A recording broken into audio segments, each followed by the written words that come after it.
Surprisingly, the Iranian Bavar-373 air defense system performed better than expected. We'll also look into how this air defense missile works and the strength of the Iranian Air Force, all in the video ahead. Surprisingly, the Bavar-373 and S-300 missiles successfully intercepted Israeli drones and some missiles. Let's take a quick look of the Bavar-373. This system uses Sayed-4 missiles, which are housed in two rectangular launch canisters. It features a phased array radar system for tracking both aerodynamic targets and ballistic missiles over medium to long ranges.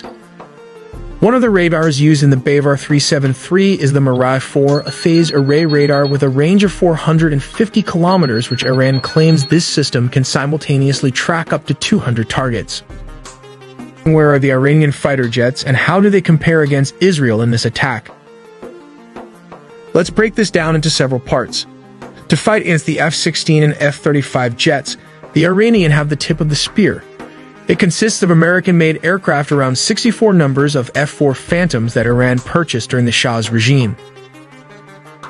The F-4 Phantom is Iran's primary attack aircraft and is considered the backbone of the Iranian Air Force. In addition, Iran possesses around 40 numbers of F-14 Tomcats, also American-made, which still have the capability to pose a threat to the F-35. Iran also acquired approximately 30 MiG-29 multirole fighter jets from Russia, interestingly designed to counter the F-16.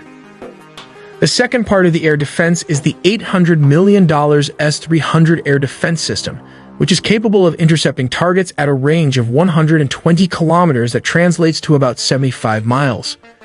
When launched on a ballistic trajectory, it can reach distances of up to 400 kilometers, that is around 250 miles. Let us look at the basic step-by-step process of how this works. Big Bird long-range surveillance radar picks up a target, which it can track as many as 300 objects at once. This is done in real time. It then passes the information to the command and control station when determining whether a target is friendly or hostile. In this case, the command and control center is involved. Additionally, it chooses to engage the target or receives orders from higher command theater.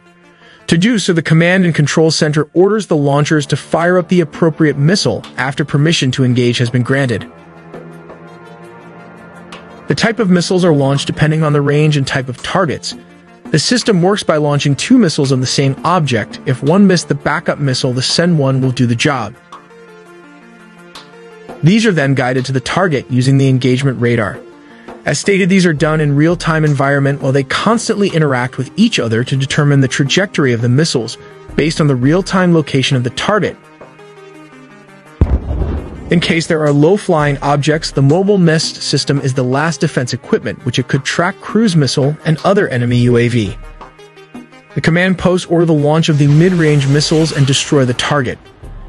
At a time, the system could track up to 300 targets and engage around 60 to 80 targets at once. It can also guide up to 160 missiles, simultaneously keeping in mind it required two missiles to hit a single target, as their battle regiment strategy requires this process.